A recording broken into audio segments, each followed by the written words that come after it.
53 ఫిబ్రవరిన 7వ తారీఖున కైలాసనాథ్ వాంచు కమిటీని వేశారు. ఆ కమిటీ ప్రకారం 1953 అక్టోబర్ 1న ఆంధ్ర రాష్ట్రం ఏర్పాటు చేస్తున్నట్టు ప్రకటన చేశారు.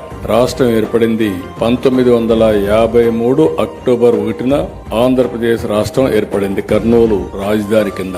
అప్పటికి అటు తెలంగాణ ఇటు ఆంధ్రప్రదేశ్ పెద్దలందరూ మాట్లాడుకున్నారు. లేదు, రెండు రాష్ట్రాలు కలిసి ఉండాలి, తెలుగు జాతి యొక్క సమైక్యత కాపాడాలని అప్పట్లోనే మాట్లాడుకుని నవంబర్ 1వ తారీఖున 1954లో ప్రత్యేక రాష్ట్రం అవతరించింది. అంటే మొదటి రాష్ట్రం అక్టోబర్ 1, రెండో రాష్ట్రం నవంబర్ 1. మళ్ళీ 50 సంవత్సరాలు కలిసి ఉన్నాం. 2014 60 సంవత్సరాల దగ్గర మళ్ళీ మీరు ఒకసారి చూస్తే జూన్ 2వ తారీఖున రెండు రాష్ట్రాలుగా తెలుగు జాతికి వచ్చే పరిస్థితి వచ్చాయి. కొంతమంది రాజకీయం చేసేవాళ్ళు చేస్తానే ఉంటారు. దీని మీద చర్చ జరిగింది. జూన్ 4వ తారీఖున పెట్టాలనా, లేదంటే నవంబర్ 1 పెట్టాలనా, లేదంటే 5 అక్టోబర్